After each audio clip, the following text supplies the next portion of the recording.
L'héritage du silence. Certaines blessures ne guérissent jamais. Elles s'enfouissent simplement plus profondément avec le temps, comme des racines invisibles qui continuent d'empoisonner la terre. Pendant 30 ans, l'arc Mandenal a porté la sienne une douleur muette, taillée dans la conviction que son père était un homme trop brisé pour aimer sa propre fille. Le jour où il mourut, elle ne versa pas une larme. Elle l'avait déjà pleuré depuis longtemps, à force d'absence et de silence. Mais un matin d'octobre, le téléphone sonna dans sa petite cabine de montagne, et tout bascula. Elle fendait du bois derrière la maison, le souffle mêlé à la vapeur froide. La hache décrivait un arc parfait avant de retomber, fendant la bûche dans un craquement net qui résonna comme un écho du passé. Elle essuya la sueur de son front, malgré la brise glacée, et empila les morceaux sur le tas déjà bien formé. Autour d'elle, le monde était en ordre, les plates-bandes couvertes de paillis, la cave pleine de bocaux et de venaisons séchées, le réservoir d'eau alimenté par les pluies de septembre. Elle avait bâti cette vie de solitude comme une forteresse. Le téléphone, un vieux modèle à clapet qu'elle ne gardait que pour les urgences, reposait sur le rebord de la fenêtre. Il n'avait pas sonné depuis des semaines. Le bruit, strident et soudain, brisa la paix des pins et fit sursauter les oiseaux. Elle posa la hache, entra dans la cuisine et répondit, un peu méfiante. « Oui. » Madame Mandenal, demanda une voix polie, professionnelle, lisse comme du papier administratif. « C'est moi. Je suis David Ortega, avocat au cabinet Blackstone et Associates, à Kalispell. Je vous appelle concernant la succession de Robert James Mandenal. C'était bien votre père, n'est-ce pas ? Le nom résonna dans sa tête comme un caillou jeté dans un puits sans fond. Elle resta un moment silencieuse, le regard perdu vers la vallée qui s'étendait sous sa cabane. Au loin, la ligne des monts Absaroka se découpait dans la lumière d'automne, semblable à l'échine d'une bête endormie. C'était lui, finit-elle par répondre. Je suis désolé pour votre perte, poursuivit Ortega. Votre père est décédé il y a 2 semaines à l'hôpital des anciens combattants de Missoula. Nous avons eu du mal à vous joindre. Elle ne ressentit rien. Pas de tristesse, pas de colère, pas même ce picotement d'émotion que l'on feint parfois par politesse. Son père n'était plus qu'un fantôme depuis bien longtemps. La dernière fois qu'elle l'avait vu, elle avait 26 ans, le jour de l'enterrement de sa mère. Il s'était tenu à distance, raide dans son uniforme, et quand la cérémonie s'était terminée, il était parti sans un mot. Elle n'avait pas essayé de le retenir. « Que attendez-vous de moi » demanda-t-elle simplement. « Eh bien. Votre père a laissé un testament. Vous en êtes l'unique bénéficiaire. Il reste quelques biens nécessitant votre présence. » L'arc eut un rire bref, sans joie. « Des biens ? Mon père n'avait rien. Un petit appartement à Missoula, un vieux camion et un emploi à temps partiel dans une société de sécurité. Que pourrait-il bien me léguer ? » L'avocat marqua une pause. « Un bien immobilier, répondit-il enfin. En réalité, une île. » Le mot flotta dans l'air comme une fumée irréelle. « Une île ? Oui. Située sur le lac Prospect, à environ 40 miles au nord-ouest de Whitefish. 8 acres, avec une construction à un ancien pavillon de chasse, semble-t-il. D'après nos archives, la propriété est au nom de votre père depuis 1974. » Il marqua une courte hésitation avant d'ajouter. « Le testament précise une clause, vous devez visiter la propriété dans les 30 jours suivant son décès, sans quoi elle reviendra à l'état. » L'arc s'assit lentement à la table de sa cuisine. Ses genoux tremblaient. Une île. Son père avait possédé une île pendant 50 ans et ne lui en avait jamais parlé. « Madame Mandenal ? Vous êtes toujours là ? » « Oui, » répondit-elle faiblement. « Je peux vous envoyer les documents par courrier, mais il serait préférable que vous veniez à Kalispell. Il y a également un coffret de sûreté contenant une clé et d'autres papiers laissés à votre nom. » Elle regarda autour d'elle. Les murs de bois, les couvertures cousues à la main, les étagères pleines de bocaux de tomates et de cornichons, la lumière dorée qui filtrait à travers les rideaux. Elle n'avait pas quitté cette montagne depuis 3 ans. La dernière fois, c'était pour acheter de la farine et des piles à Emory, à 15 miles de là. La foule et le bruit l'avaient oppressée, comme si chaque respiration lui coûtait un effort. Mais cette fois, ce n'était pas pour survivre qu'elle devait descendre. C'était pour comprendre. « J'irai, » dit-elle enfin. La route jusqu'à Kalispell traversait des vallées givrées et des forêts de mélèzes rougies par l'automne. La vieille camionnette Ford haletait dans les montées, et Lark gardait les mains crispées sur le volant. Le monde moderne l'agressait, le vrombissement des moteurs, les panneaux publicitaires, la vitesse. À chaque feu rouge, elle se demandait ce qu'elle faisait là, hors de son refuge. Quand elle arriva en ville, la lumière déclinait déjà sur les rails près desquels se dressait l'immeuble en briques où travaillait l'avocat. David Ortega l'accueillit avec un sourire réservé. Il devait avoir la quarantaine, vêtu d'un costume impeccable qui contrastait avec sa veste élimée et ses bottes maculées de poussière. S'il remarqua sa maladresse, il n'en dit rien. Sur son bureau, il étala les documents, le testament, le titre de propriété, un plan dessiné à la main, et une petite clé en laiton terni, accrochée à une ficelle de paracorde effilochée. L'île n'est accessible que par l'eau, expliqua-t-il. Il existe un point d'accès public sur la rive nord du lac. Votre père y gardait un canoë, mais je ne peux garantir qu'il soit encore en état. Le pavillon date du milieu des années 70. D'après nos registres, il n'a plus été entretenu depuis des années. Les impôts ont été payés automatiquement grâce à un compte créé il y a longtemps. Il la regarda avec une pointe de curiosité. Pour être franc, Madame Mandenal, je ne sais rien de plus. Votre père était un homme réservé. Lark prit la clé. Elle était lourde, froide, légèrement oxydée. A-t-il dit pourquoi il me laissait cela, demanda-t-elle. Ortega hésita, puis ouvrit un tiroir et en sortit une enveloppe. Il a laissé une note. Elle vous est adressée. Lark la prit sans un mot. Le papier portait une écriture ferme, familière malgré les années.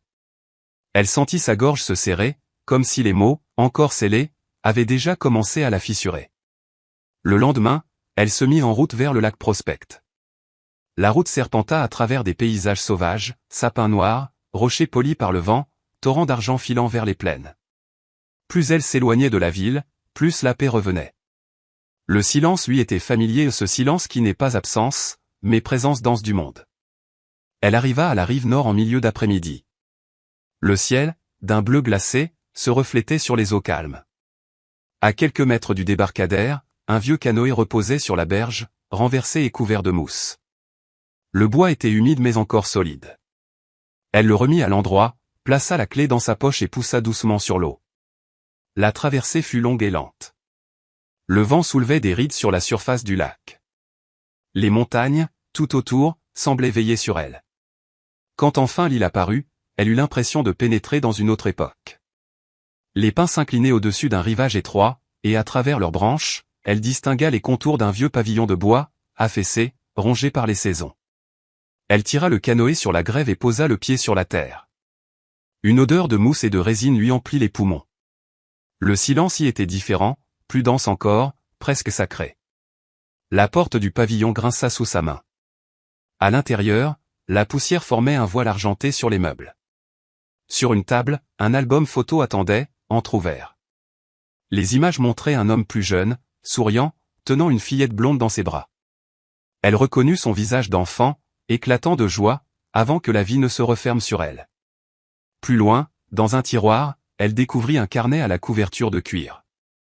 Les pages racontaient des jours passés ici, des réflexions, des regrets, des aveux à demi murmurés. Chaque mot semblait effacer un peu du mur qu'elle avait bâti entre eux. Sur une poutre, une carte était gravée au couteau, des sentiers, des repères, et une croix marquée au centre de l'île. Son père avait caché bien plus qu'un secret matériel. Il avait laissé une trace, un message que seule elle pouvait déchiffrer.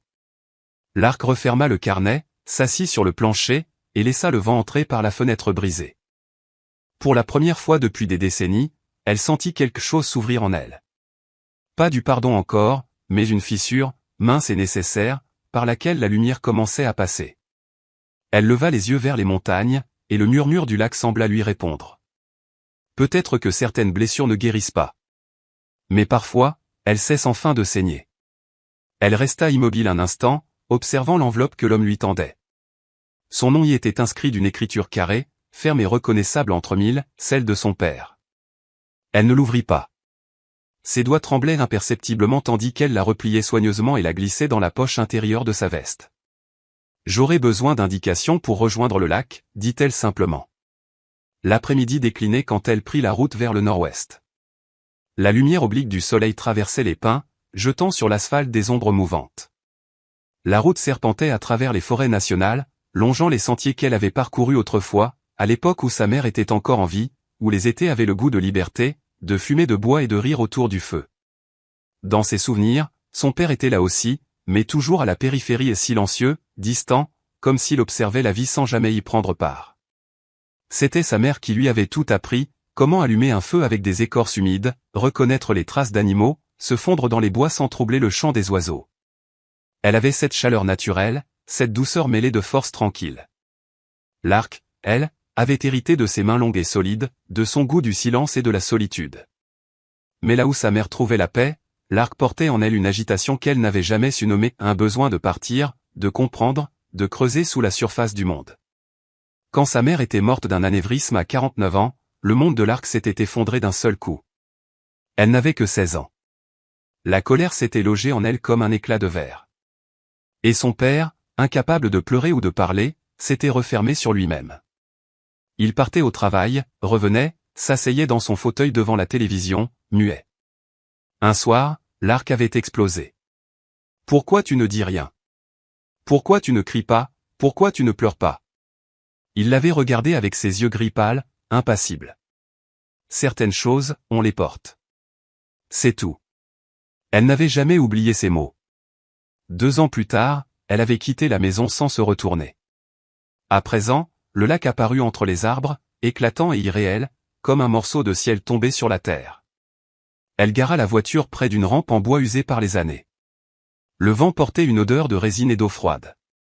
Au loin, l'île se découpait, sombre et dense, au centre du lac. Sur le haillon d'un vieux pick-up, un homme taillait un morceau de cèdre. Son visage, tanné par le soleil, se plissa en la voyant approcher. « Vous êtes Lark » demanda-t-il. « Oui. » Je m'en doutais. Ortega m'a prévenu que vous viendriez. Moi, c'est Thomas. Je garde un œil sur les lieux. Votre père et moi, on avait un accord, je m'assurais que personne ne touche à son canoë ni ne s'approche de l'île. En échange, il me laissait pêcher de son côté du lac. Vous le connaissiez bien? Thomas haussa les épaules. Assez. C'était un homme réservé, mais droit. Il venait souvent au début, puis de moins en moins. La dernière fois que je l'ai vu, ça doit faire 5 ou 6 ans. Il aimait cette île, peut-être un peu trop. Les gens ne se cachent pas dans des endroits pareils sans raison. Soit il fuit quelque chose, soit il le protège. Un frisson parcourut Lark, plus froid que le vent. Le canoë? Là-bas, dans les saules. Je l'ai vérifié la semaine dernière. Il tiendra. Elle le trouva à demi enfoui sous un enchevêtrement de branches. La coque, couverte de mousse et de fientes d'oiseaux, semblait sur le point de pourrir. Mais lorsqu'elle le tira dans la lumière, elle découvrit un bois solide, sculpté à la main dans un seul tronc de cèdre. Sur la proue, 2 initiales à peine visibles, R.M. Robert Mandenal. Son père. Ses mains avaient façonné cette embarcation. Il avait glissé sur cette eau, pagayé jusqu'à cette île. Une partie de sa ville Y attendait encore. Lark chargea son sac, un duvet, une bâche, quelques provisions. La pagaie semblait étrangère d'abord, maladroite entre ses doigts, mais bientôt le rythme revint. Elle se souvenait. Les gestes d'autrefois, sur d'autres lacs, dans une autre vie. L'eau était si claire qu'elle voyait les pierres au fond, 15 ou 20 pieds plus bas, et les troncs submergés pareils à des ombres endormies. Seul le bruit régulier de la pagaie et le cri d'un balbuzard troublaient le silence. Une demi-heure plus tard, l'île se dressa devant elle. Les rives étaient abruptes, hérissées de roches et de pins serrés jusqu'à l'eau. Un petit quai penchait sur le côté, planches grisées et fentes béantes. Elle y attacha le canoë et posa le pied sur le bois qui gémissait sous son poids. Un sentier, presque effacé, montait à travers les arbres. Des cairns de pierre indiquaient encore le chemin. Elle suivit cette trace dans la lumière dorée de l'automne, entre les troncs de pins et de sapins, les rares trembles scintillant comme de l'or. La forêt respirait lentement. Le silence y avait une densité presque sacrée, seulement traversée par le bruissement du vent ou le clapotis lointain de l'eau. Et puis, elle la vit. La maison. Plus grande qu'elle ne l'avait imaginé, 2 étages, un toit pentu, un large porche couvert. Construite de rondins taillés à la main, solide mais vieillie, elle semblait sortie d'un autre siècle. Le temps avait pourtant laissé son empreinte, le toit s'affaissait, des sections entières de la rambarde manquaient, et les vitres étaient ternies ou brisées. Elle monta lentement les marches du porche. Chaque pas faisait gémir le bois. La clé en laiton tourna difficilement dans la serrure. Il fallut pousser de l'épaule pour que la porte cède enfin dans un soupir de plainte. L'odeur la frappa aussitôt, poussière, humidité, bois pourri, et cette senteur minérale de l'eau stagnante. La pièce principale s'ouvrait vaste devant elle, dominée par une cheminée de pierre monumentale. Un vieux canapé affaissé, une table renversée, des feuilles mortes amoncelées dans les coins. Et là, au-dessus du manteau de pierre, un éclat attira son regard. Des cadres. Elle s'approcha, essuya la vitre du revers de la main. Des photographies. Son père, jeune, souriant en uniforme militaire. Puis lui, à côté d'une femme inconnue brune, lumineuse, riant à quelque chose hors champ. Sur une autre photo, la même femme tenait dans ses bras un petit enfant emmitouflé dans un manteau d'hiver. 3 ou 4 ans, pas plus. Lark sentit sa gorge se nouer. Ce n'était pas sa mère. Ce n'était pas elle. Cette maison, cette île, appartenait à une autre vie de son père. Une autre famille. Elle resta là, figée, incapable de détourner les yeux. Les ombres du soir glissaient lentement sur les visages souriants derrière le verre. Elle chercha dans ces images une trace de mensonge, un signe de duplicité, mais elle n'y vit qu'une paix simple, un bonheur qu'elle ne lui avait jamais connu. Son père, cet homme de silence et de distance, avait su rire, aimer, construire une maison où régnait la douceur. Tout prenait une autre couleur. Ce n'était pas un refuge de solitude ou un abri de chasseurs. C'était un foyer. Les rideaux déchirés pendaient encore aux fenêtres, à motifs de fleurs sauvages. Un tapis râpé couvrait le plancher devant la cheminée. Des étagères, gorgées d'humidité, croulaient sous les livres gondolés, guides d'oiseaux, de plantes des montagnes du Nord-Ouest, un recueil de nouvelles de Jack London, et un petit album d'images d'ours pour enfants. Le poids de la trahison se posa sur sa poitrine comme une pierre. Lark avança pas à pas dans la maison, ouvrant les portes, découvrant les vestiges d'une vie cachée. Dans la cuisine, la cuisinière en fonte était rouillée, inutilisable. Les casseroles, encore suspendues à des crochets, portaient la marque du temps, calamine, poussière, silence. Sur la table, une tasse fendillée contenait un nid d'oiseaux abandonné. Chaque recoin murmurait une histoire qu'elle ne connaissait pas. Chaque objet semblait crier, tu ne savais rien. Lark s'assit un moment sur la marche du porche, face au lac qui s'assombrissait. Le vent soulevait à peine la surface de l'eau. Elle sortit l'enveloppe de sa poche. La calligraphie de son père lui sembla soudain étrangère, presque hostile. Elle hésita à l'ouvrir. Était-ce une explication, une confession, ou une ultime énigme? Le jour déclinait. Le ciel se teintait de cuivre et d'indigo. Une oie sauvage passa, son cri se répercutant dans les montagnes. Lark inspira profondément. L'air était froid, coupant, mais vivant. Devant elle, l'île semblait retenir son souffle, comme si les arbres eux-mêmes attendaient qu'elle fasse le premier pas vers la vérité. Elle tenait toujours l'enveloppe, mais pour la première fois depuis des années, elle ne ressentait ni colère ni peur. Seulement une étrange paix, mêlée d'appréhension. Le passé venait de s'ouvrir devant elle vaste, silencieux, impitoyable et au fond d'elle, Lark savait qu'elle ne repartirait pas avant d'avoir compris ce que son père avait voulu lui dire. Les placards pendaient ouverts, révélant des boîtes de conserve si anciennes que leurs étiquettes n'étaient plus que des ombres de couleur, des fantômes effacés par le temps.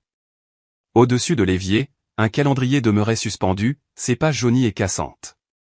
Juillet 1987. 37 ans figés, comme si le temps s'était arrêté au milieu d'un souffle. Au-delà de la cuisine, un couloir étroit menait à 2 chambres. La première, minuscule, était clairement celle d'un enfant. Un cadre de lit jumeau soutenait les restes effondrés d'un matelas, dont les ressorts perçaient le tissu fané. Sur une étagère, quelques jouets demeuraient, un camion en bois, un lapin en peluche auquel il manquait une oreille, et une boîte de crayons de cire renversée sur le sol, formant un arc-en-ciel figé, fondu dans la poussière. Au-dessus du lit, des dessins étaient encore épinglés au mur, leurs feuilles recroquevillées et tachées de moisissures. Lark s'en approcha lentement, craignant presque que les images ne se désagrègent sous son regard. Le premier dessin représentait 3 silhouettes à bâton, un homme, une femme, et une petite fille vêtue d'une robe en triangle, un sourire esquissé d'un simple trait courbe. Le second montrait une montagne et un lac, tracés avec soin, l'eau remplie de nuances bleutées. Le troisième dessinait un grand arbre, ses branches pleines de ce qui pouvaient être des oiseaux ou des feuilles, et, sous cet arbre, les mêmes 3 personnages, assis côte à côte. Dans un coin, en lettres maladroites d'enfant, on pouvait lire « Love, Rosie ». Rosie. Le nom vibra dans l'esprit de Lark comme une note oubliée. Rosie. Son père avait eu une fille prénommée Rosie. Ses mains tremblèrent alors qu'elle décrochait délicatement le dessin du mur. Le papier vint facilement, les punaises depuis longtemps rouillées. Elle le leva vers la lumière filtrant par la fenêtre, étudiant les visages simples, sans trait ni expression, mais dont la proximité trahissait quelque chose qu'elle-même n'avait jamais connu avec son père, un lien, une appartenance, une chaleur silencieuse. Elle posa le dessin avec précaution et passa à la deuxième chambre. Celle-ci était plus vaste, dominée par un lit double et une commode penchée contre le mur du fond. Dans le placard ouvert, des vêtements d'homme étaient encore suspendus, chemise de flanelle, pantalon de toile, une ceinture de cuir pendue à un crochet. Elle reconnut immédiatement ce style. Son père s'était toujours habillé ainsi pratique, solide, sans fioritures, fidèle à une vie où rien n'était gaspillé. Lark ouvrit les tiroirs de la commode un à un. Des chaussettes, des sous-vêtements, quelques chandails de laine. Dans le dernier tiroir, sous un tas de sous-vêtements thermiques usés, ses doigts rencontrèrent un objet dur. Elle tira doucement une boîte de pêche en métal vert, rongée par la corrosion. À l'intérieur, les leurres brillaient faiblement à cuillère, hameçon, mouches soigneusement attachées, petits plombs bien rangés. Tout était ordonné, entretenu, prêt à servir. Elle l'imagina, son père, assis sur le perron au petit matin, nouant une mouche au bout d'une ligne, enseignant à un enfant l'art de lancer. L'image était si nette, si réelle, qu'elle en eut mal au cœur. Elle referma la boîte et s'assit au bord du lit. Le sommier grinça sous son poids. Par la fenêtre, elle apercevait le lac s'étendre vers les montagnes lointaines, sa surface dorée par la lumière du soir. C'était paisible ici, presque sacré. Le genre d'endroit où quelqu'un aurait pu fuir le monde, ou en bâtir un nouveau. Mais alors, pourquoi n'avait-il jamais rien dit? Pourquoi lui avait-il laissé croire qu'il était seul? Qu'elle l'était aussi, quand tout cela existait? Elle retourna dans la pièce principale, attirée à nouveau par les photographies suspendues au mur. Elle décrocha celle où son père apparaissait aux côtés d'une femme et la retourna. Au dos, d'une écriture qu'elle reconnut aussitôt, V et moi, juin 1973. La lettre V. Le prénom commençait par V. Lark plia soigneusement la photo et la glissa dans la poche de sa veste. Puis, déterminée, elle reprit l'exploration du chalet. Il devait bien rester autre chose. Les gens ne disparaissent pas sans laisser de traces. Ils laissent des fragments, des indices, des explications, même incomplètes. Lorsque la lumière du jour commença à faiblir, elle dégagea un espace près de la cheminée et déroula son sac de couchage. Elle avait prévu l'essentiel, allumettes, petits bois, un peu de patience. Malgré les années, la cheminée tirait encore. Bientôt, un feu crépita doucement, repoussant le froid qui semblait suinter des murs. Elle fit chauffer de l'eau pour du thé et mangea un repas frugal de viande séchée et de biscuits. Ses pensées tournaient en rond, obstinées. Qui était V? Qui était Rosie? Et pourquoi son père les avait-il cachés? Elle tenta de reconstituer la chronologie. La photo datait de 1973. Lark était né en 1967. Son père était donc encore marié à sa mère à cette époque depuis au moins 6 ans. Le calendrier dans la cuisine affichait 1987. Elle avait alors 20 ans, déjà indépendante, déjà en train de bâtir sa propre cabane dans les montagnes. Sa mère était encore vivante. Avait-elle su? Avait-elle deviné? Cette idée la traversa comme une lame. Elle la repoussa aussitôt, préférant se concentrer sur le feu, sur la danse lente des flammes qui tordaient les ombres au plafond. En ajoutant une bûche, elle remarqua quelque chose qu'elle n'avait pas vu auparavant, près du canapé, à moitié enfoui sous un tas de feuilles sèches, un vieux journal. Elle le ramassa et enleva délicatement la poussière. Le papier était fragile, presque translucide, l'encre à demi effacée, mais la date demeurait lisible, 15 août 1987. Elle le déplia, s'attendant à trouver des nouvelles sans intérêt, prévisions météo, annonces locales. Mais dans la marge, quelqu'un avait écrit des notes au crayon, une écriture petite et nerveuse. Celle de son père. Rosie ne veut plus me parler. 3 jours déjà. Je ne sais pas comment réparer ça. Il faut que je la protège. Ils ne doivent jamais savoir. V saurait quoi faire. Mon Dieu, comme elle me manque. Lark sentit son souffle se bloquer. Ses mots griffonnés dans la hâte, brisés, exprimaient une douleur nue. Elle retourna la page, cherchant d'autres traces. Tout au bas, une dernière ligne traversait la première page. Cet endroit devait être pour nous. Maintenant, il n'est plus qu'un rappel de ce que j'ai détruit. Elle posa le journal, pétrifiée. Les mots résonnaient dans la pièce silencieuse comme la confession d'un homme hanté par ses fautes. Dans les marges d'un vieux papier, son père lui parlait d'un amour perdu, d'une enfant à protéger, d'un secret qu'il avait emporté dans la tombe. Rosie. Ce prénom prenait une densité nouvelle. La petite fille des dessins. Celle de la photographie. Sa sœur. La pensée s'imposa avec la lenteur d'une évidence. Elle avait une sœur ou une demi-sœur, peut-être, une enfant qui avait vécu ici, qui avait connu leur père autrement, qui avait reçu de lui cette tendresse qu'elle n'avait jamais ressentie. Dehors, le vent se leva, faisant claquer les vitres brisées et gémir les murs. Le feu vacilla, projetant sur les murs des silhouettes mouvantes. Lark rapprocha son sac de couchage et s'y glissa, les yeux grands ouverts vers le plafond. Elle ne dormit pas. Toute la nuit, elle écouta l'île respirer le craquement des arbres, le ululement lointain d'une chouette, le murmure de l'eau contre les pierres. Dans cette symphonie d'ombre et de silence, elle pensa à son père, tentant de concilier deux images inconciliables, l'homme distant qu'elle avait connu et celui qui avait bâti ce refuge pour une autre famille, qui avait aimé une femme prénommée V, qui avait protégé une enfant nommée Rosie. Qui était-il vraiment? Et surtout, de quoi fuyait-il? Lorsque l'aube effleura l'île, la décision était prise. Elle ne partirait pas tant qu'elle n'aurait pas compris. Le jour se leva lentement, tissant des rayons gris à travers les pins. Lark se redressa, les muscles raidis, le visage engourdi par le froid. Le feu n'était plus qu'un amas de cendres et de braise.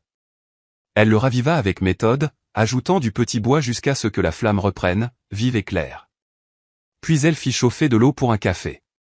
Ce geste simple, familier, l'enracina dans le présent. Dehors, le vent s'était apaisé. Le lac s'étirait, lisse et argenté, reflétant la pâle lumière du matin. Le monde semblait attendre avec elle, suspendu.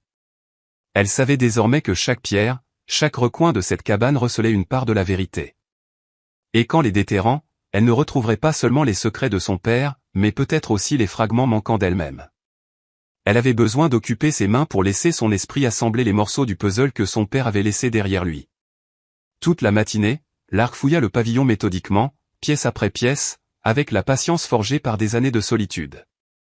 Dans la chambre d'enfant, elle prit davantage de temps qu'à son arrivée la veille. Les jouets sur l'étagère, les crayons fondus sur le plancher, les dessins accrochés au mur, tout devint pour elle une trace du passé, un témoignage fragile. Elle décrocha les feuilles une à une, les étala sur le sommier dans l'ordre qu'elle croyait chronologique, jugeant par la progression maladroite mais touchante du trait. Les premiers dessins n'étaient que formes sans contour, couleurs dispersées comme des pensées d'enfant. Puis vinrent les silhouettes en bâton au toujours trois, toujours main dans la main.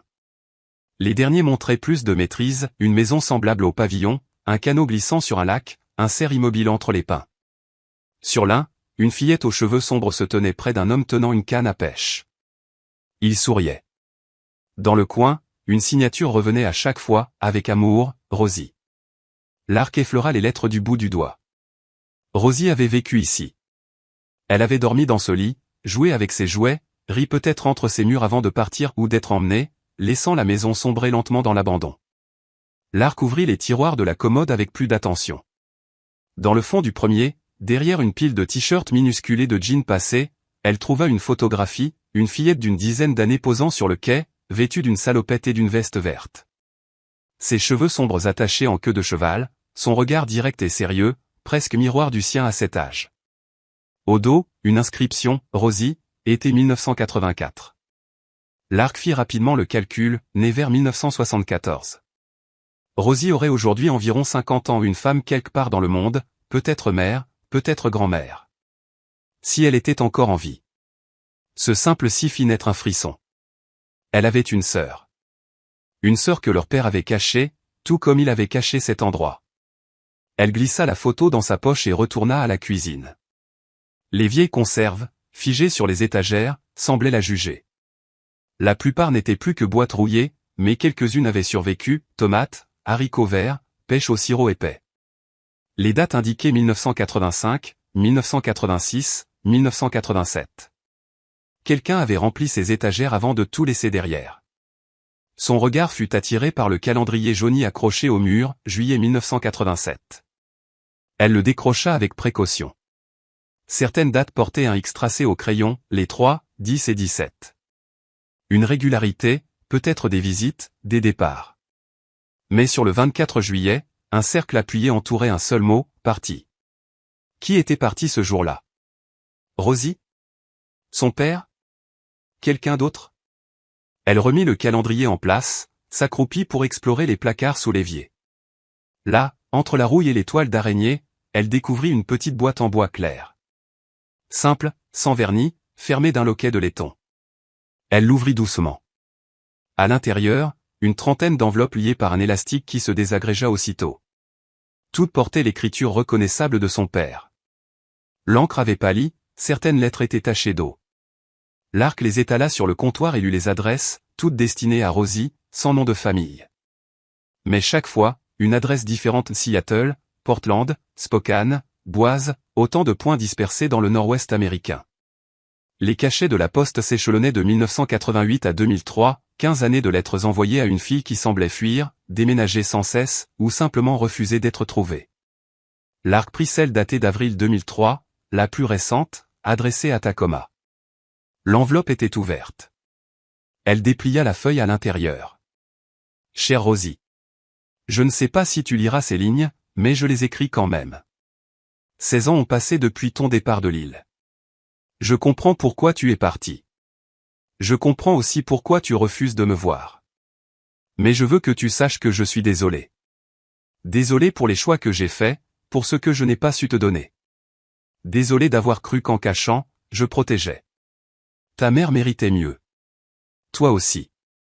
Je retourne parfois sur l'île, même si c'est devenu difficile. Mes genoux me rappellent que les années passent, et chaque coup de rame semble plus long. À chaque visite, je me promets de réparer la maison, de la rendre comme avant. Mais au lieu de travailler, je m'assois sur le perron et je me souviens. J'espère que tu es heureuse, Rosie. Que ta vie est pleine et apaisée. J'espère que tu m'as pardonné, même si je ne l'entends jamais de ta bouche. Avec tout mon amour. Papa. Lark relut la lettre plusieurs fois avant de la ranger soigneusement. La voix qui s'en dégageait n'était pas celle du père qu'elle avait connu. Elle y percevait une douceur, une vulnérabilité qu'il n'avait jamais laissé paraître. Comme s'il avait été deux hommes, et qu'elle n'en ait connu qu'un seul. Elle examina les autres lettres.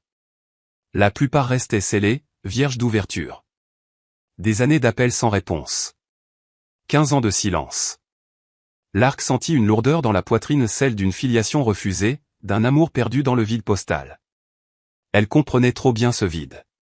Elle aussi avait mis de la distance, choisi les montagnes, la solitude, le silence. Mais elle, au moins, avait choisi. Rosie, elle, avait été cachée, élevée dans un secret que personne n'aurait dû porter. Et quand elle avait fui, leur père avait passé le reste de sa vie à tendre la main à travers des lettres qu'elle n'ouvrirait jamais. Lark rangea les enveloppes dans la boîte et la déposa près de la cheminée. Elle devait réfléchir, assembler ce que tout cela signifiait. Puis elle sortit, attirée vers le quai. Le lac, immobile, reflétait le ciel comme un miroir sans faille. Lark s'assit au bord, les jambes suspendues au-dessus de l'eau. Le silence de la nature enveloppait tout, paisible mais chargé d'un poids invisible. Son père avait aimé deux familles. Ou peut-être n'en avait-il aimé qu'une seule et supporté l'autre par devoir. Elle ne savait plus. Cette incertitude la laissa suspendue, comme au bord d'un précipice. Elle pensa à sa mère douce, patiente, si présente. Avait-elle su? Avait-elle pressenti cette autre vie, cette autre fille? Ou bien avait-elle vécu, elle aussi, dans l'ombre d'un secret qu'elle ne voulait pas voir? Les questions tournaient sans fin, vaines, jusqu'à ce que le soleil descende derrière la ligne des pins. Quand la lumière se fit dorer, Lark se leva, déterminé à poursuivre la fouille.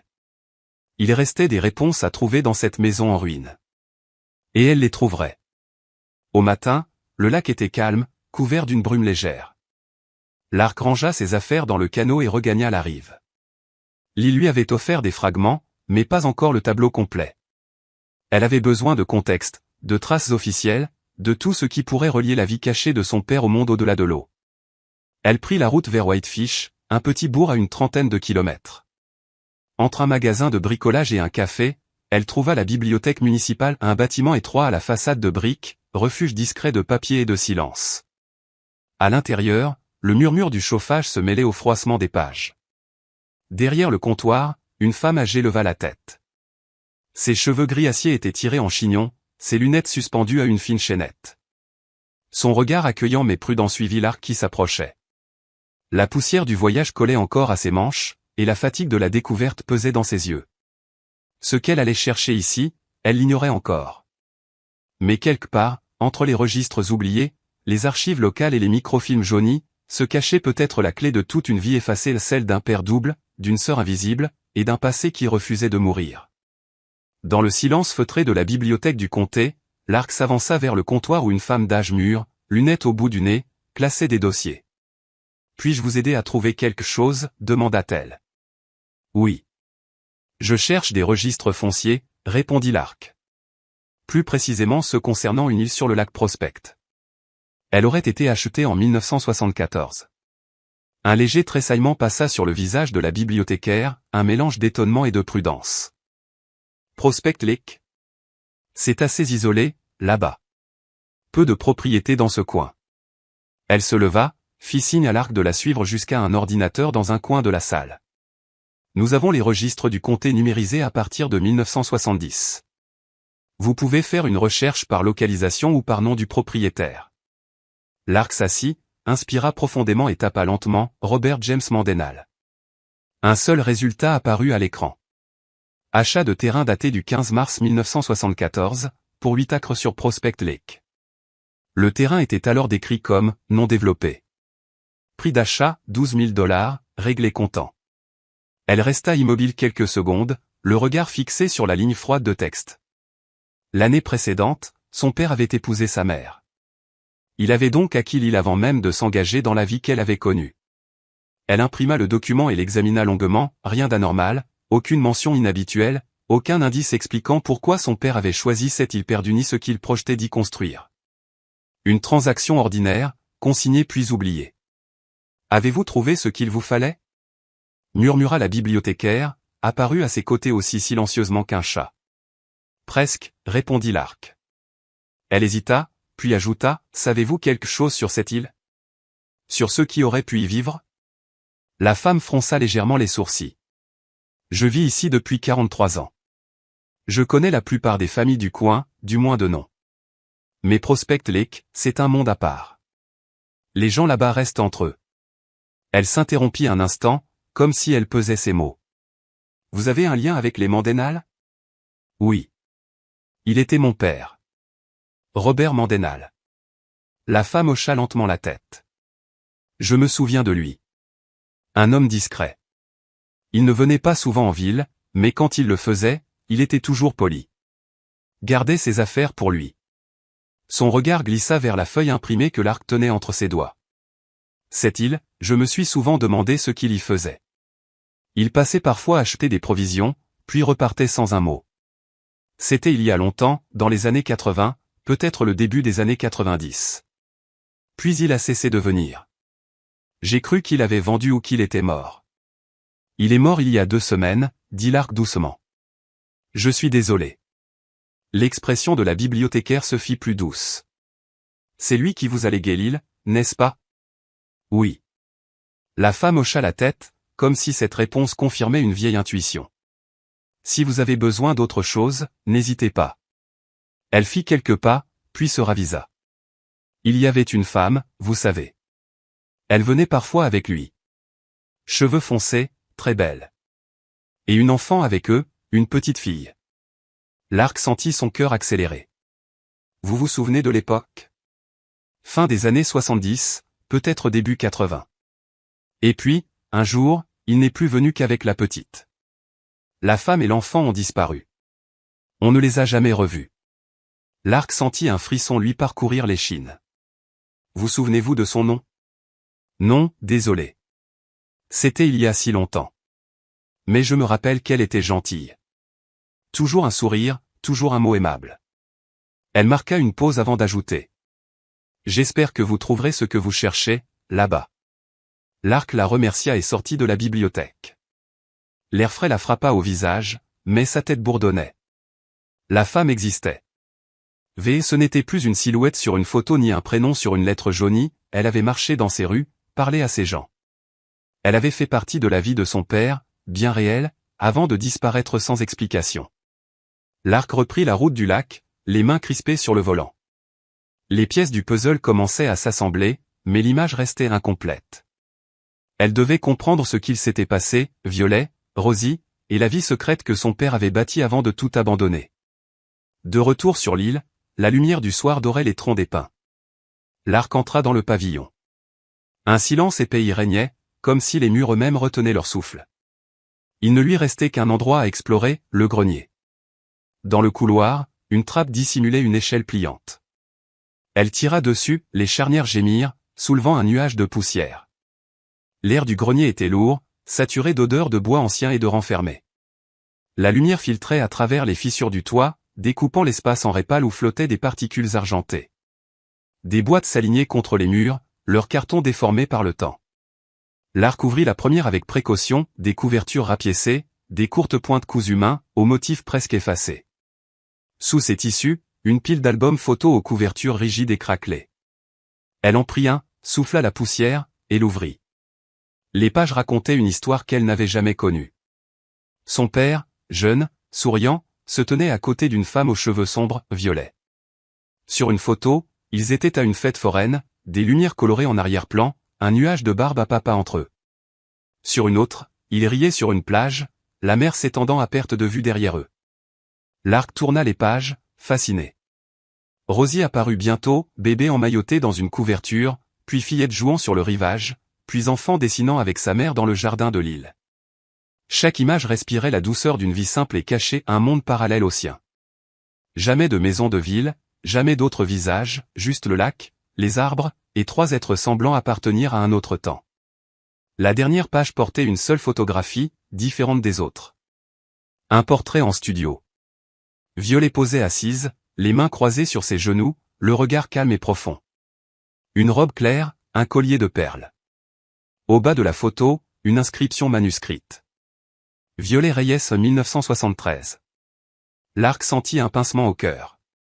Violet. Voilà son nom entier. Elle ferma l'album, ouvrit la boîte suivante. Des papiers s'y entassaient, factures, documents médicaux, reçus. Elle les parcourut avec fébrilité, cherchant un fil conducteur. Un hôpital. Des séjours longs. Des factures datées de 1982, puis de 1984. Et enfin, une feuille pliée soigneusement, jaunie par les ans. Certificat de décès. Violet Anne Reyes au 3 août 1985. Cause, complications liées à un cancer de l'ovaire. Âge, 39 ans. Lark resta un long moment immobile, le document tremblant entre ses doigts. Violet était morte ici, ou tout près. Son père l'avait accompagnée, tentant de concilier deux vies, celle qu'il avait bâtie avec Violet et Rosie, et celle qu'il menait avec sa femme et Lark. La double existence d'un homme trop lâche pour choisir, trop aimant pour abandonner. Le poids de ce secret la frappa de plein fouet. Des années de mensonges, de silence, d'aller-retour entre deux mondes, jusqu'à ce que la mort rende cette illusion impossible à maintenir. Mais une question restait, qu'était devenue Rosie? Le vieux calendrier trouvé dans la cuisine marquait juillet 1987, 2 ans après la mort de Violet. Rosie vivait encore ici, seule avec son père. Puis, plus rien. Les lettres laissaient entendre qu'elle s'était éloignée, qu'elle refusait de le revoir. Mais pourquoi? Lark fouilla plus profondément dans les boîtes. Elle trouva des dossiers d'école, des documents d'enseignement à domicile, signés de la main de son père. Les progrès de Rosie étaient consignés avec une précision méticuleuse. Au fond de la dernière boîte, quelque chose d'autre attira son attention, un carnet en cuir, épais, à la couverture fissurée. Elle l'ouvrit. La première page portait la date du 1er janvier 1975, et l'écriture reconnaissable de son père. Ceci est le journal de la vie que je construis avec Violet et notre fille. Je sais que je devrais le dire à Lark. À sa mère. Mais je n'en ai pas la force. C'est ma faute, mon fardeau, et je le porterai seul. Lark sentit les larmes lui monter aux yeux. Elle tourna les pages, lisant à la lumière filtrée par le toit. Chaque ligne portait la trace d'un homme partagé entre amour et culpabilité, les premiers pas de Rosie, ses mots d'enfant, le jardin que Violet avait planté, les jours paisibles au bord du lac, les pêches miraculeuses, les hivers passés près du feu. Et, entre les lignes, la honte d'un homme qui avait voulu tout avoir, 2 vies, 2 amours, 2 enfants et qui avait fini par tout perdre. Lark referma le journal avec lenteur. Le crépuscule tombait sur le lac. Dehors, la brise agitait les branches des pins. Elle resta là, au grenier, entourée de fantômes. Son père, Violet, Rosie, 3 destins liés par le silence. Et elle, désormais, l'unique dépositaire de cette vérité enfouie. Pour la première fois, elle comprit que il n'était pas un simple héritage. C'était une confession. Sous le toit poussiéreux du grenier, Lark referma doucement le journal qu'elle tenait entre ses mains tremblantes. Les dernières lignes s'étaient éteintes comme la braise d'un feu trop longtemps laissé sans soin, je les aime toutes les 2. Comment choisir? Comment quitter l'une de ces vies sans tout détruire? Ces mots, écrits d'une main hésitante, semblaient flotter encore dans la pénombre. Le journal s'arrêtait en 1980, 5 ans avant la mort de Violet. Ce qui s'était passé après, son père ne l'avait pas noté. Ou bien, il l'avait consigné ailleurs, dans un autre cahier, peut-être trop douloureux pour être relu. Lark descendit lentement l'échelle du grenier, le carnet serré contre sa poitrine, et s'assit près du feu qui vacillait dans l'âtre. Dehors, la nuit enveloppait l'île comme une couverture de brume. Elle avait enfin trouvé des réponses, mais chacune ouvrait une nouvelle blessure. Son père avait aimé Violet.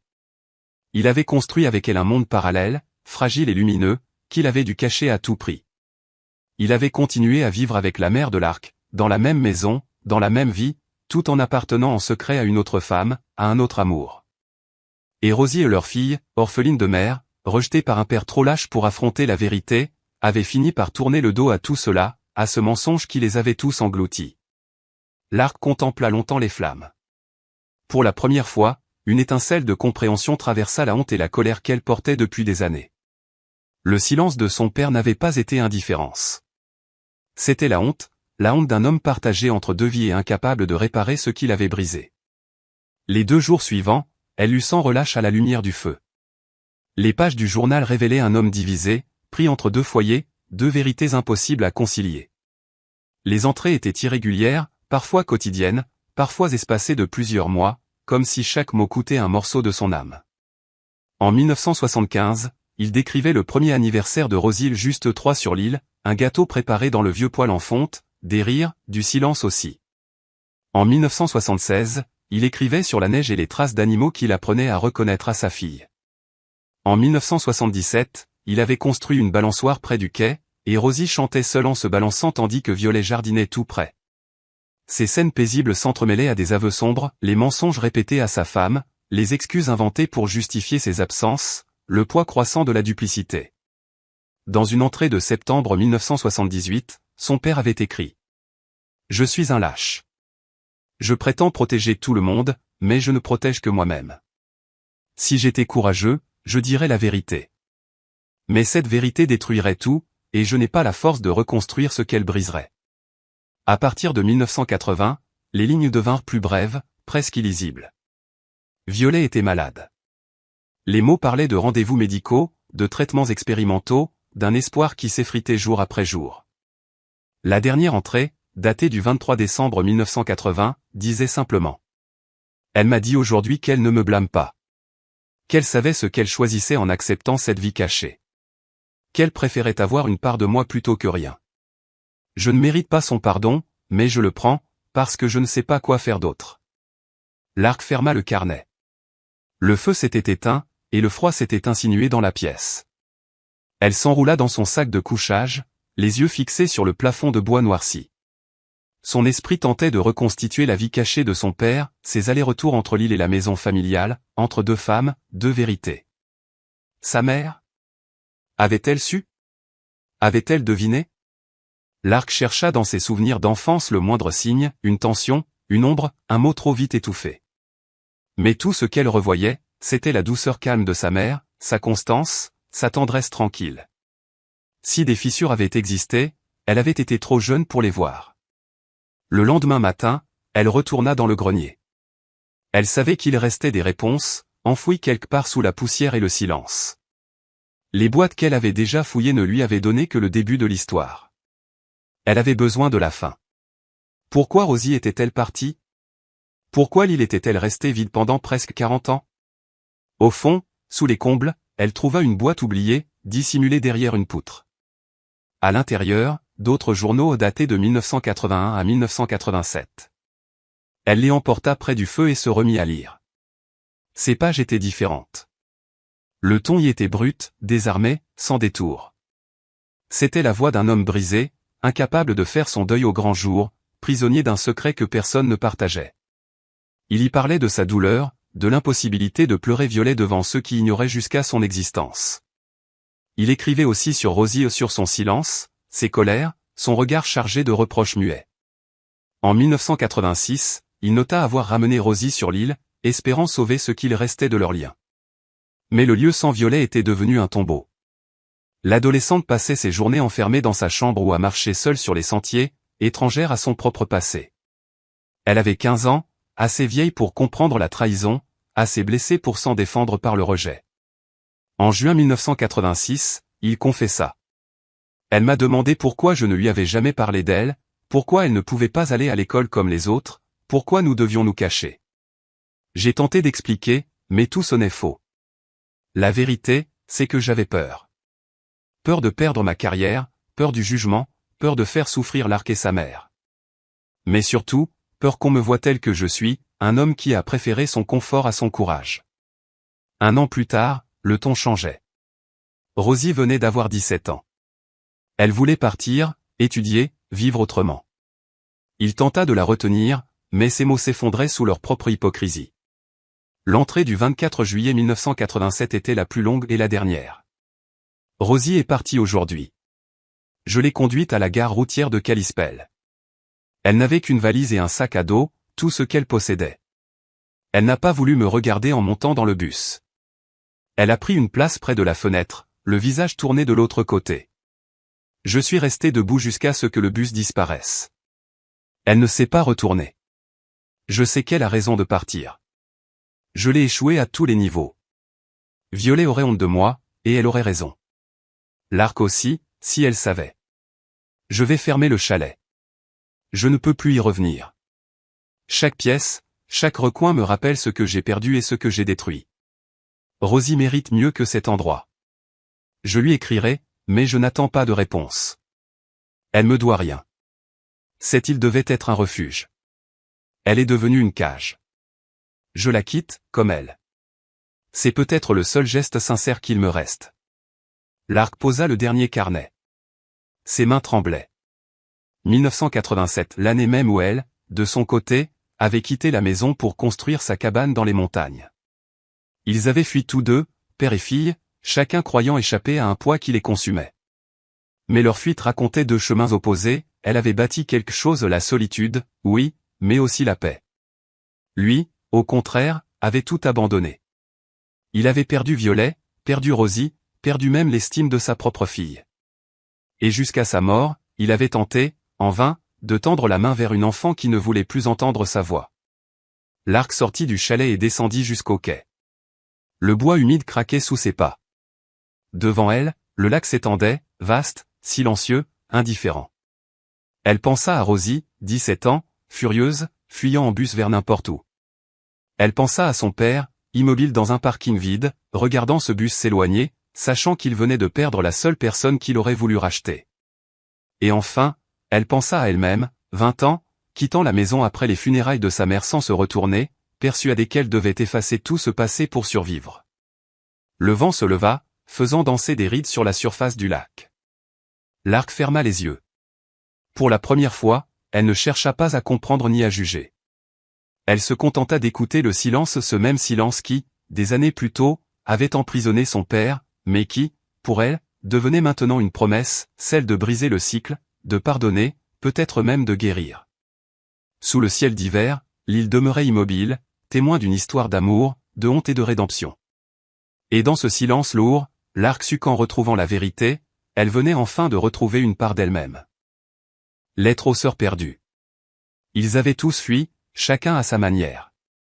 des êtres façonnés par l'incapacité d'un homme à choisir, à s'engager, à affronter les conséquences de sa propre vie.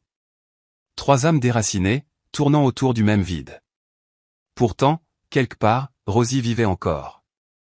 Elle devait avoir une 50aine d'années désormais, peut-être mariée, peut-être mère, ou peut-être toujours seule, comme une île qu'on oublie sur la carte. Lark n'en savait rien. Mais une chose était sûre, elle ne partirait pas. Pas comme son père. Pas comme Rosie.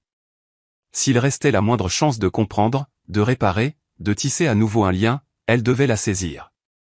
Elle retourna à la vieille cabane et fouilla une fois encore dans la boîte de lettres. Au fond, elle trouva une adresse, Tacoma, Washington 2003. Une piste ancienne de 21 années, mais une piste tout de même. Elle rangea soigneusement le papier, referma le lodge, et pagaya jusqu'à la rive sous la lueur dorée du couchant. Quand le soleil disparut derrière les pins, elle était déjà sur la route, direction l'ouest, vers la côte, vers cette sœur qu'elle n'avait jamais connue, vers des réponses qu'elle n'était même pas certaine de vouloir entendre. 2 jours plus tard, Seattle l'accueillit sous un ciel bas, gris et bruineux. Elle avait conduit sans presque dormir, carburant au café et au remords. Son esprit ne lui laissait aucun répit. L'adresse la mena à Tacoma, une ville étendue le long du Puget Sound. Dans un quartier calme, les maisons s'alignaient sagement, entourées de pelouses entretenues. Celle qu'elle cherchait était un petit bungalow jaune pâle, avec une balançoire suspendue au porche et des jardinières débordantes de géranium. Rien à voir avec la cabane décrépite de l'île, ici, tout respirait la paix, la stabilité, la vie. Lark resta dans sa camionnette pendant 20 longues minutes, incapable de bouger. Que pouvait-elle bien dire? Comment se présente-t-on à une sœur qu'on n'a jamais su exister? Chaque phrase qu'elle imaginait sonnait fausse, déplacée, ou cruelle. Finalement, elle prit une grande inspiration, sortit du véhicule et monta les marches du porche. Avant que son courage ne s'évapore, elle frappa à la porte. Des pas approchèrent. La poignée tourna. Une femme d'une 50aine d'années apparut, les cheveux sombres tirés en un chignon lâche. Ses yeux gris clairs frappèrent Lark de plein fouet, les mêmes yeux que leur père, à la fois vigilants et lointains. « Je peux vous aider ?» demanda la femme d'une voix prudente. La gorge de Lark se serra. « Vous êtes Rosie ?» Un éclair passa dans le regard de la femme. « Je me fais appeler Rose, maintenant. »« Et vous êtes ?» Lark. Lark Mandenhall. Le silence tomba. Rose resta figée quelques secondes, puis murmura. « Alors, il te l'a enfin dit. »« Non. Il est mort il y a 2 semaines, répondit Lark d'une voix douce. J'ai appris ton existence par son testament. Les doigts de Rose se crispèrent sur l'encadrement de la porte. Son regard glissa vers la camionnette, puis revint sur le visage de Lark, comme pour jauger la vérité. Finalement, elle s'écarta. Entre. L'intérieur respirait la chaleur. Des plantes, des livres, une lumière dorée qui filtrait à travers les abat-jours. Un chat observait la nouvelle venue depuis le dossier d'un canapé. Rose versa 2 tasses de café sans poser de questions et s'assit en face d'elle, de l'autre côté de la table. « Comment m'as-tu trouvé ?» demanda-t-elle enfin. « Les lettres. Celles que tu n'as jamais ouvertes. Il y avait une adresse sur la dernière. Celle-ci. » Rose eut un léger rire amer. « Je n'habite plus ici depuis 15 ans. J'avais laissé un renvoi postal, au cas où. Et voilà, tu m'as trouvé. » Elle soupira. « Alors maintenant? Que veux-tu ?» Lark sortit une photo de sa poche, une fillette de 10 ans sur un quai, tenant une canne à pêche. « Je suis allée sur l'île, dit-elle. J'ai trouvé ça, des journaux, des dessins, des lettres. J'avais besoin de comprendre. » Rose prit la photo et la contempla longuement. « Ce qu'il s'est passé est simple, lâcha-t-elle. Il a menti à tout le monde, toute sa vie. » Elle reposa la photo, les doigts tremblants. « Tu veux savoir le pire? Je ne savais même pas que tu existais avant mes 15 ans. Je croyais être sa seule fille. Une famille cachée, mais une famille tout de même. » Sa voix se brisa. « Puis ma mère est tombée malade. Et un jour, il s'est trahi. Il a parlé d'une autre femme, d'une autre fille, une vraie famille, pendant que nous étions le secret honteux. » Les mots frappèrent Lark comme un coup. « Je ne savais rien, moi non plus. Pas avant la semaine dernière. »« Au moins toi, tu as eu droit à une existence, » répondit Rose amèrement. « J'étais une ombre. Pas d'école, pas d'amis. Je ne pouvais même pas dire le nom de mon père. Et après la mort de ma mère, c'était pire encore. Il venait parfois, restait quelques jours, essayait d'être un père, puis disparaissait. Quand j'ai eu 17 ans, j'ai décidé que c'était fini. J'ai changé de nom. J'ai construit une vie où il n'aurait plus jamais de place. Et les lettres, demanda Lark. Je ne les ai jamais lues.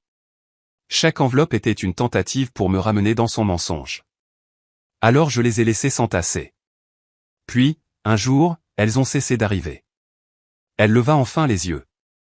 J'ai passé des années à tout oublier, lui, l'île, la douleur. Et voilà que tu viens tout réveiller. Lark posa calmement sa tasse. Je ne veux pas rouvrir de blessures. Je veux juste comprendre. Moi aussi, il m'a fait croire que j'étais la seule. Il était froid, distant. Je pensais qu'il ne m'aimait pas. Aujourd'hui, je comprends, il portait une honte trop lourde pour aimer qui que ce soit. Rose secoua la tête. Ce n'est pas une excuse. Non. Mais c'est une explication. Et parfois, c'est tout ce qu'il nous reste. Un long silence s'installa. Puis Rose se leva et revint avec une boîte à chaussures qu'elle posa entre elles. Voilà les lettres. Celles que j'ai gardées. Je ne les ai jamais ouvertes, mais je n'ai pas pu les jeter non plus. Lark contempla la boîte. Des années de tentatives, de regrets et de silence empilés là. Tu veux les lire, demanda-t-elle. Rose hésita. Pas aujourd'hui. Peut-être un jour. Elle saisit une enveloppe au hasard. Tu veux savoir ce qui est le plus difficile? J'ai passé ma vie à le haïr, et maintenant qu'il est mort, je ne sais plus quoi ressentir. Je ne peux même plus lui crier dessus. Je suis juste, coincé. Lark hocha la tête. Elle comprenait trop bien. Il m'a laissé une dernière lettre, dit-elle. Dans le testament. Je ne l'ai pas encore lu. Pas avant de savoir qui il était vraiment. Et maintenant, tu crois le comprendre? Un peu, répondit Lark. Assez pour savoir qu'il était brisé. Et que tout ce qu'il touchait, il le blessait y compris lui-même. Rose la regarda longuement. Tu lui ressembles. Les yeux, surtout. Toi aussi. Un mince sourire effleura les lèvres de Rose. Presque un sourire. Et l'île? Qu'est-ce que tu vas en faire? Lark haussa les épaules. Je ne sais pas. Une partie de moi veut tout brûler. L'autre pense qu'on pourrait en faire un lieu différent. Un endroit où plus rien ne se cache. Un sanctuaire? Peut-être. Rose remplit à nouveau les tasses, plus calme. Parle-moi de toi, dit-elle. Si on est sœurs, j'aimerais savoir qui tu es. Alors Lark raconta. Sa vie dans la cabane, les hivers glacés, les étés de solitude. Les années à vivre en marge du monde. Elle parla de leur mère, du deuil, du silence qui avait suivi. Et Rose écouta. Peu à peu, la tension se dissipa, remplacée par une étrange reconnaissance. Deux étrangères partageant le même vide. Quand Lark se leva pour partir, la nuit était déjà tombée. Rose la raccompagna jusqu'à la porte. Je ne peux rien te promettre, dit-elle. Je ne sais pas si je peux lui pardonner. Ce n'est pas le but. L'important, c'est de comprendre. Rose hocha la tête. Si tu veux revenir, appelle avant. Je n'aime pas les surprises. Je le ferai. Lark s'éloigna. Dans le rétroviseur, elle vit Rose sur le perron, tenant la boîte contre elle comme un souvenir fragile. Ce n'était ni la réconciliation ni le pardon. Mais c'était un début. Et c'était déjà beaucoup. Lark resta à Seattle 3 jours. Elle ne voulait pas s'imposer, juste être là, au cas où. Le 3e soir, le téléphone sonna. Rose. Reviens, dit-elle simplement. Quand Lark arriva, la boîte était ouverte sur la table, des dizaines de lettres déployées comme les morceaux d'une vie éclatée. Rose avait les yeux rouges, épuisée. J'ai commencé à les lire, avoua-t-elle. Cette nuit, je n'arrivais pas à dormir. La plupart sont ce qu'on imagine, des excuses, des récits sans importance. Mais celle-ci. Elle tendit une enveloppe jaunie, pliée par le temps. Elle est datée de 3 semaines avant sa mort. Et elle est différente. Lark s'assit face à elle. Différente comment? Rose sortit plusieurs pages manuscrites et les posa devant elle. C'est toute l'histoire. Tout ce qu'il n'a jamais dit. Des choses que ni toi ni moi ne savions. Je crois que c'est à toi de la lire. Lark prit les feuilles, les mains tremblantes. Ma chère Rosie. J'écris depuis l'hôpital. Les médecins me donnent quelques semaines, peut-être un mois. Le cancer a gagné. J'ai passé 50 ans à fuir les conséquences de mes choix, et me voilà sans échappatoire. J'ai menti toute ma vie, pas seulement par ce que j'ai fait, mais par ce que je n'ai pas su dire. Alors voici la vérité. Toute la vérité, avant qu'il ne soit trop tard. À ces mots, Lark sentit le souffle lui manquer. Le poids de 3 générations de silence reposait dans ses pages.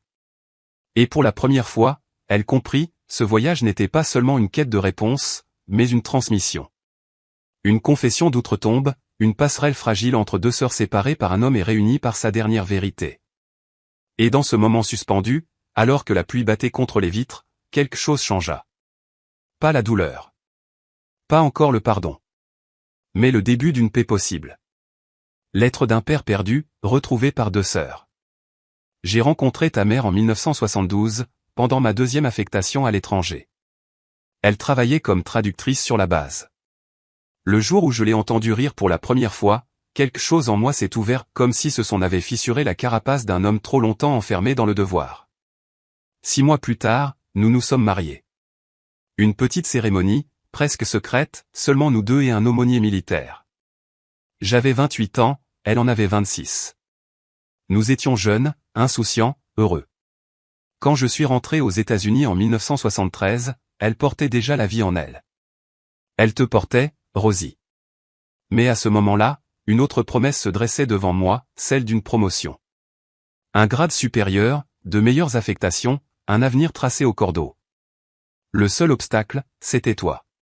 Ou plutôt, c'était elle. Une épouse étrangère, épousée sans autorisation préalable. Dans la logique froide de l'armée, c'était une complication. Alors j'ai eu peur. Peur de perdre ma carrière, peur d'être jugé, peur de tout ce que j'avais bâti pour me protéger du doute. Et, dans cette peur, j'ai commis l'impardonnable. Je me suis convaincu que notre mariage n'était pas vraiment valide. Que c'était une erreur administrative. J'ai demandé l'annulation officielle, prétendant qu'il ne s'agissait que d'une formalité bureaucratique, que nous nous remarierions dès mon retour. Elle m'a cru. Parce qu'elle m'aimait, et qu'elle croyait en ma parole. Mais je n'ai jamais tenu ma promesse. À la place, j'ai épousé une autre femme, Lark Esmoder, présentée par mon supérieur. Un mariage, propre, documenté, béni par la hiérarchie. Un mariage qui faisait bien sur le papier. Ta mère n'a compris la vérité que trop tard. Quand elle l'a apprise, tu étais déjà né. Et moi, j'avais commencé à mener 2 vies.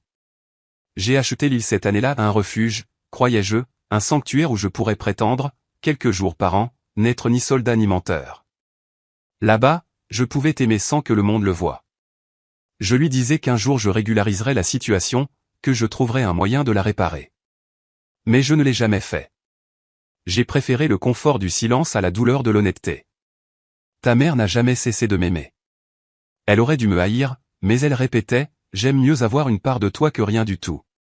Et moi, lâche que j'étais, je l'ai laissé croire que cette part suffisait.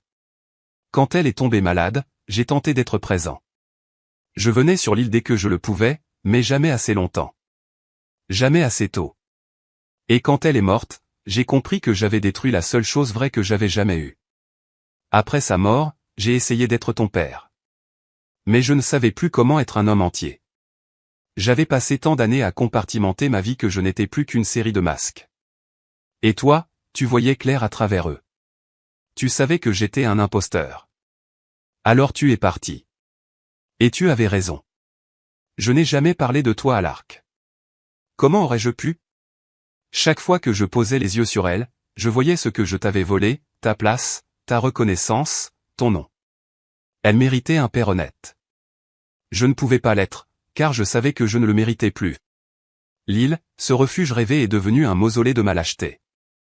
Je la lègue aujourd'hui à Lark, non pas parce qu'elle est la seule à l'avoir gagnée, mais parce qu'elle est la seule que j'ai trahie sans effacer entièrement son identité. Toi, Rosie, tu méritais d'être reconnue. d'être aimé au grand jour. Je t'ai volé cela, et rien ne pourra le réparer. Mais peut-être que l'Arc le pourra. Peut-être qu'elle te retrouvera. Qu'elle te dira la vérité.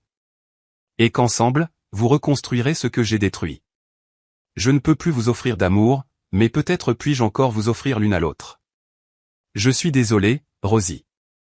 Désolé pour chaque mensonge, chaque silence, chaque absence. Désolé d'avoir préféré ma réputation à ta dignité. Désolé d'avoir manqué de courage. Et désolé de ne pas pouvoir réparer maintenant ce que j'ai brisé trop tôt.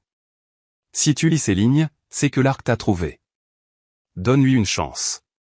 Elle est forte, obstinée et compatissante, tout ce que je n'ai pas su être. Vous êtes toutes deux forgées par mes erreurs. Peut-être que de ces ruines naîtra quelque chose de beau. L'île est à vous. Faites-en ce que vous voulez. Brûlez-la, vendez-la, ou transformez-la en lieu de vie. Mais ne la laissez pas pourrir comme je l'ai fait de mon propre cœur. Je vous aime, toi, ta mère, et l'Arc. Mais jamais assez pour être brave. Et c'est là mon fardeau éternel. Papa. L'Arc posa la lettre, les mains tremblantes. La pièce semblait soudain trop petite, l'air trop lourd. Elle croyait comprendre, croyait avoir déjà reconstruit le puzzle à travers les journaux, les photos, les fragments épars. Mais cette lettre était une confession. Une tombe ouverte. Son père n'avait pas seulement trompé une femme, il avait effacé une existence. Il avait nié un amour, supprimé un mariage, et bâti sa vie entière sur le mensonge. Rosie la regardait en silence. Je ne savais pas qu'il avait annulé le mariage, murmura-t-elle. Je savais qu'il avait une autre femme, mais j'ai toujours cru que ma mère avait été la première. Que c'était ensuite qu'il nous avait quittés. C'était l'inverse, répondit l'Arc d'une voix rauque. Rosie hocha la tête, la gorge serrée. Alors nous n'avons jamais été légitimes. Il s'est assuré que nous ne le soyons pas. L'Arc sentit la honte et la colère se nouer en elle. Ce n'est pas ta faute, Rosie. Ni la tienne, répliqua l'autre d'une voix lasse. Un silence. Mais maintenant, nous savons. Et il faut décider ce que nous allons faire de ce savoir. C'était un lâche, dit l'Arc. Oui, admit Rosie. Mais il le savait. Il a porté ce poids toute sa vie. Cela n'efface rien, mais je crois qu'il a souffert de ce qu'il était. Elle s'interrompit, la voix brisée. J'ai passé 30 ans à le haïr. Aujourd'hui, je n'ai plus de haine. Juste de la fatigue. L'Arc tendit la main. Rosie hésita, puis la prit. Deux femmes unies par l'absence d'un même homme. Par l'héritage d'un mensonge. Elles restèrent ainsi, longtemps, sans parler. Puis Rosie chuchota. La lettre dit que l'île est à nous deux. Qu'est-ce qu'on en fait? L'Arc pensa à la cabane, au vieux quai, au sentier qui serpentait entre les pins.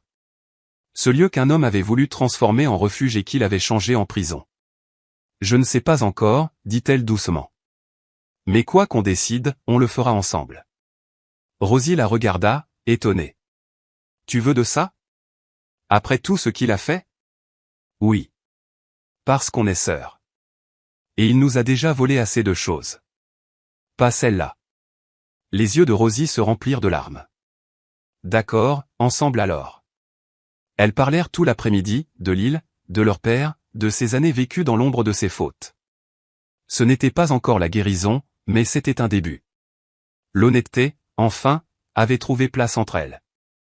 Quand l'Arc partit, Rosie l'accompagna jusqu'à la camionnette. Reviens dans quelques semaines, dit-elle. On ira sur l'île ensemble. On verra ce qu'on peut en faire. Je reviendrai, promit l'Arc.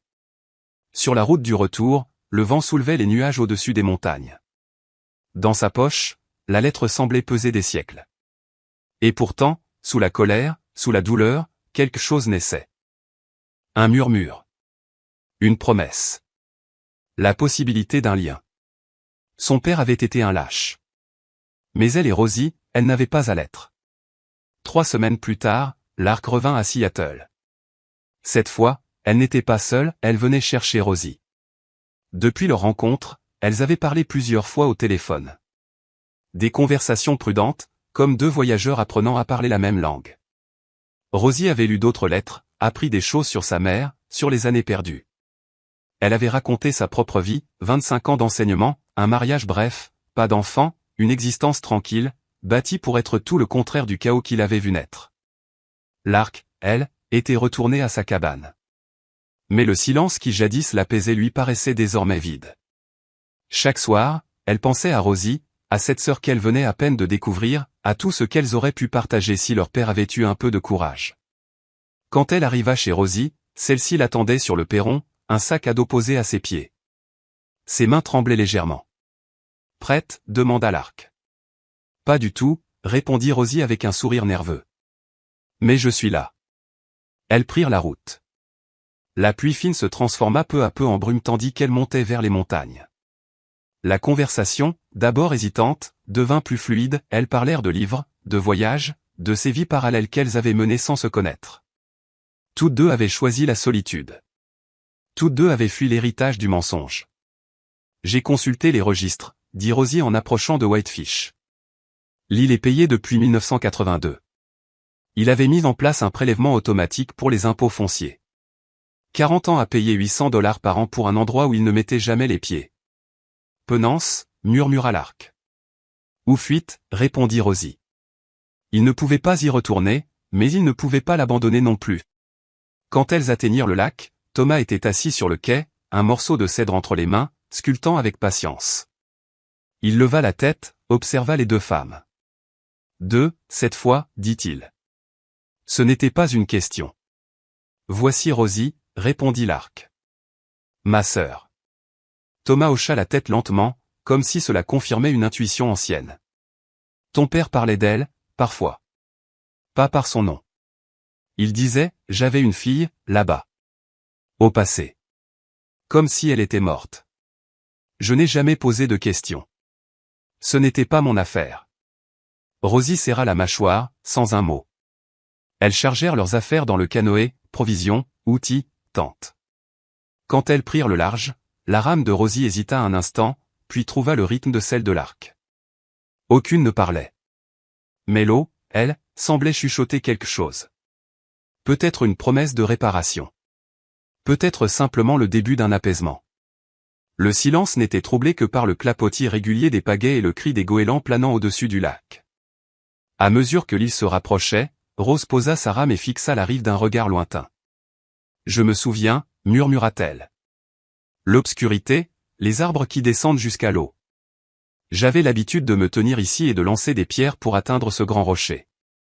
Elle désigna une pierre grise qui émergeait des eaux peu profondes.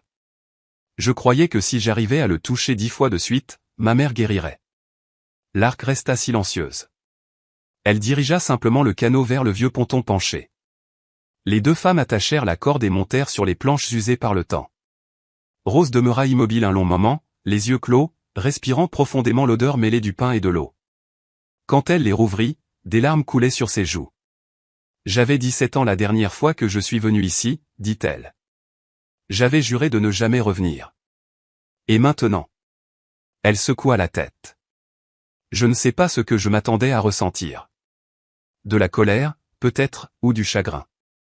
Mais surtout, je me sens vieille. »« Viens », répondit doucement Lark. « Allons voir le pavillon. » Elles empruntèrent ensemble le sentier envahi de mousse. Plus elles approchaient de la clairière, plus les pas de Rose ralentissaient. Lorsqu'elles aperçurent la bâtisse, elle s'arrêta net. « C'est plus petit que dans mon souvenir, et plus abîmé. »« La plupart des choses le sont quand on y revient, » murmura Lark. À l'intérieur, Rose erra de pièce en pièce comme une âme revenue hanter son passé. Elle s'arrêta devant la cheminée, contemplant les vieilles photos toujours suspendues au mur. Ses doigts glissèrent sur le plan de travail de la cuisine où sa mère préparait autrefois les repas. Devant la porte de sa chambre d'enfant, elle resta figée. Les dessins qu'elle avait punaisés au mur étaient encore là. « Je les ai faits quand j'avais 6 ans, » dit-elle avec un sourire tremblant. « Je pensais qu'en nous dessinant heureux encore et encore, cela finirait par devenir vrai. » Lark l'observait, voyant sur le visage de sa sœur se succéder la douleur, la nostalgie et l'amour. Elle voulut dire quelque chose de réconfortant, mais aucun mot ne lui sembla suffisant. Rose se tourna vers l'échelle menant au grenier. « C'est là que tu as trouvé les journaux ? » « Oui. »« Tu veux voir ? » « Oui. » Elles montèrent lentement, chaque barreau semblant peser le poids d'une décision. Le grenier était tel que l'Arc l'avait laissé, des boîtes empilées contre les murs, la poussière flottant dans la lumière dorée. Rose ouvrit la première et en sortit un vieil album photo. Elle tourna les pages en silence, découvrant des images d'elle enfant, de leur mère, et d'un père qu'aucune des deux n'avait vraiment connu. Quand elle tomba sur le portrait de Violet, elle s'arrêta. Elle était belle. Je l'oublie parfois. J'étais si jeune quand elle est tombée malade que la plupart de mes souvenirs sont ceux de sa douleur. Mais elle était belle. L'Arc hocha la tête. Elle a l'air douce. Elle l'était. Elle me chantait des berceuses, même quand respirer la faisait souffrir. Rose referma l'album avec précaution. Il lui a volé ça, tu sais, la possibilité d'être plus qu'un secret. Elles restèrent longtemps là-haut, feuilletant les journaux, lisant à voix haute des passages choisis. Peu à peu, la lumière déclina, les ombres gagnèrent les recoins du grenier. Finalement, Rose se releva, essuya la poussière de son jean. « J'ai quelque chose à te montrer, » dit l'Arc. Dans la clairière au centre de l'île. Je l'ai découvert il y a quelques semaines, mais je voulais que tu sois là. Qu'est-ce que c'est? Un cairn. Et quelque chose qu'il a laissé pour nous. Elles descendirent, ramassèrent des lampes et des gourdes, puis quittèrent le pavillon. Le ciel virait au violet, les premières étoiles perçaient. L'Arc ouvrait la marche sur un sentier bordé de pierres moussues, suivant le tracé gravé sur les poutres du grenier. Le chemin montait doucement entre les pins et débouchait sur une clairière au sommet de l'île. Le panorama coupa leur souffle, le lac s'étendait à perte de vue, entouré de montagnes bleutées, sous un ciel immense. Au centre, s'élevait un cairn de pierres soigneusement empilées. Il l'a construit, expliqua l'Arc. Probablement après avoir cessé de venir ici. Je crois que c'était sa façon de dire adieu. Rose s'en approcha lentement et posa la main sur les pierres froides. Il y a quelque chose dessous, n'est-ce pas? L'Arc acquiesça. Ensemble, elles démontèrent la partie supérieure du cairn. Sous les pierres, un coffret étanche était dissimulé. L'Arc le sortit et l'ouvrit, 2 lettres, chacune scellée dans du plastique, l'une adressée à Rose, l'autre à l'Arc. À côté, une petite boîte en bois renfermait des médailles militaires, une bronze star, un purpelate, plusieurs rubans de campagne, et un médaillon suspendu à une fine chaîne. Rose l'ouvrit. À l'intérieur, 2 minuscules photos, l'une d'elle bébé, l'autre de l'Arc au même âge. Il nous portait sur lui, murmura-t-elle d'une voix brisée. Toutes les deux. L'Arc lui tendit sa lettre. Tu veux les lire maintenant? Rose hocha la tête. Elles s'assirent dos au cairn, le vent jouant dans les pins. L'Arc ouvrit la sienne. Astérisque, ma chère l'Arc. Si tu lis ces mots, c'est que tu as trouvé l'île, retrouvé Rose, et découvert la vérité. Je suis désolé que tu aies dû rassembler les morceaux épars de ma vie. Tu méritais mieux. Je n'ai jamais été un bon père. J'étais froid, distant, incapable de te montrer l'amour que tu méritais. Chaque fois que je te regardais, je voyais ce que j'avais volé à Rose, la légitimité, la reconnaissance, un père qui n'aurait pas eu honte. Ma culpabilité a fait de moi un fantôme. Mais tu n'es pas mon échec, l'Arc. Tu es forte, entière, capable. Tu as bâti ta vie selon tes propres règles. Tu as trouvé la paix dans la solitude, appris à te suffire à toi-même. Je t'ai admiré, même si je ne te l'ai jamais dit. L'île est à vous deux, à toi et à Rose. J'espère qu'elle pourra être autre chose qu'un monument à mes fautes. J'espère qu'elle deviendra un lieu de lien, pas de fuite. Tu as une sœur maintenant, si elle t'accepte. Prenez soin l'une de l'autre. Soyez la famille que je n'ai pas su vous offrir. Je suis fier de toi, l'Arc. Je ne l'ai pas dit de mon vivant, mais je le dis maintenant. Avec tout mon amour. Papa. Astérisque. L'Arc replia lentement la lettre. Rose pleurait, la sienne tremblant entre ses mains. Que dit la tienne? Demanda l'Arc. Qu'il est désolé. Qu'il aimait ma mère. Qu'il aurait voulu être assez courageux pour me reconnaître. Qu'il espère que je pourrai lui pardonner, mais qu'il comprend si je ne le peux pas. Elle essuya ses larmes. Et qu'il me reste une sœur. Que peut-être, ça suffit pour reconstruire quelque chose à partir de ce qu'il a détruit. Elles restèrent là jusqu'à la tombée de la nuit, 2 sœurs que tout séparait encore un mois plus tôt, désormais unies par le sang, la perte et une fragile espérance, celle de bâtir une histoire nouvelle. Et maintenant, demanda Rose. L'Arc regarda le cairn, le lac, puis la femme assise à ses côtés. Maintenant, on décide ensemble de ce que cet endroit deviendra. Cette nuit-là, elles restèrent dans la clairière, allumant un petit feu sous les étoiles. Aucune ne voulait retourner au pavillon, dormir entre les murs qui sentaient encore le passé.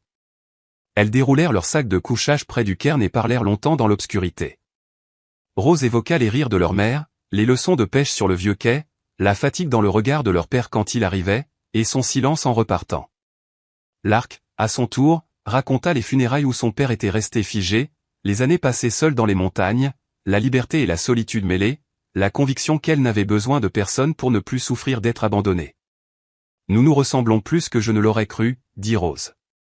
Oui. On a toutes les deux appris à fuir, répondit l'Arc. Mais on est revenu. Et ça, c'est déjà beaucoup. Au matin, elles redescendirent vers le pavillon pour en décider le sort. Elles visitèrent chaque pièce, notant ce qui pouvait être sauvé et ce qui ne le serait pas. Le toit menaçait ruine, la véranda penchait dangereusement, la plupart des meubles étaient perdus. Mais les murs de bois massif, la cheminée de pierre tenait encore bon. On pourrait le restaurer, proposa Rose. Le transformer en quelque chose de nouveau. Un lieu où les gens viennent se reconstruire, réfléchir, être seuls sans se sentir seuls. Où on pourrait tout raser, répondit l'Arc. Repartir de zéro, sans les fantômes. Rose réfléchit, puis secoua la tête. J'ai voulu ça autrefois, effacer jusqu'à la dernière trace. Mais aujourd'hui, je crois que cet endroit mérite une seconde chance. Peut-être que nous aussi. Elles passèrent la journée à nettoyer, ramasser les débris, clouer des planches aux fenêtres brisées. Le travail était dur, mais il les apaisait. À la tombée du jour, la grande salle et la cuisine étaient de nouveau habitables. Assises sur le perron, elles regardèrent le soleil descendre sur le lac. Rose sortit de son sac les lettres que leur père lui avait envoyées au fil des ans, celles qu'elle n'avait jamais ouvertes. « Je crois que je suis prête, dit-elle doucement. »« Tu n'es pas obligé, répondit l'Arc. »« Je sais. Mais je veux le faire. Pas pour lui. Pour nous. » Le vent du soir fit bruire les pins, et le lac refléta la première étoile. L'Arc posa sa main sur celle de Rose. Dans le silence apaisé, l'île semblait respirer avec elle enfin prête, comme elle, à renaître. Rose resta silencieuse un long moment avant d'ouvrir la première lettre, datée de septembre 1988, un an après son départ. Le papier, jauni par le temps, tremblait entre ses doigts. Ses yeux parcouraient les lignes d'une écriture qu'elle connaissait trop bien, et à mesure qu'elle lisait, son visage changeait, la colère se dissipa lentement, laissant place à une tristesse profonde, puis à une tendresse presque imperceptible. Elle en ouvrit une autre, puis encore une, et se mit à lire à voix haute, chaque fois qu'une phrase touchait quelque chose en elle. « Il écrit qu'il a vu une fille qui me ressemblait dans une épicerie, murmura-t-elle. Que cela l'a fait pleurer, seule, sur le parking. Il parle de la tombe de maman, de ses visites, des mots qu'il lui adresse, des excuses qu'il ne cessait de répéter. Il raconte comment les arbres de l'île ont grandi, comment le vieux quai s'est effondré, et qu'il n'a plus eu la force d'y revenir. Les lettres s'étendaient sur plusieurs décennies, une conversation à sens unique avec une fille qui n'avait jamais répondu. Certaines n'étaient que quelques lignes griffonnées à la hâte, d'autres de longues confessions remplies de détails sur sa vie quotidienne, ses regrets, ses espoirs tenaces et obstinés. Chaque mot portait la trace d'un homme qui, malgré tout, continuait d'aimer dans le silence. La dernière lettre datait de 6 mois avant sa mort. Les mains de Rose tremblaient lorsqu'elle déplia le papier. « Chère Rosie. Je vieillis. Mon corps me lâche, et les médecins me donnent encore 1 an, peut-être moins. Je t'écris pour que tu saches une chose, tu avais raison. Raison de partir, raison d'être en colère, raison surtout.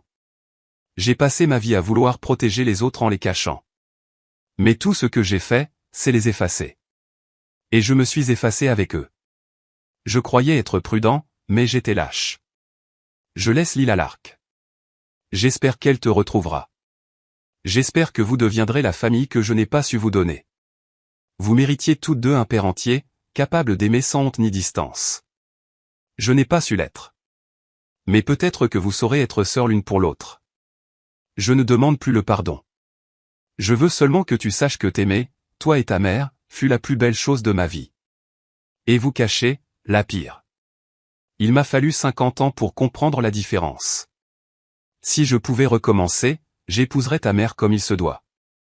Je me tiendrai à ses côtés, fier, et je te présenterai au monde comme ma fille.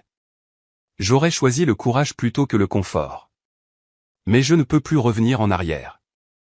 Et je n'ai plus le temps d'avancer. Sois heureuse, Rosie. C'est tout ce que je souhaite désormais. Sois heureuse, et souviens-toi que tu as été aimée, même si je n'ai jamais su te le montrer comme il fallait. Ton père. Rose posa la lettre sur ses genoux. Des larmes coulaient librement sur son visage. Lark s'approcha et passa un bras autour de ses épaules. Elles restèrent ainsi, assises sur le perron, tandis que le crépuscule enveloppait l'île d'une lumière douce et bleutée. Il savait, murmura Rose. Il savait ce qu'il avait fait. Ça ne rend pas les choses justes, répondit Lark doucement. Mais, ça compte. Rose hocha la tête. Oui. Ça compte. Le silence s'installa, profond et apaisant, comme si l'île elle-même retenait son souffle. Puis Rose dit, d'une voix presque brisée. Je lui pardonne.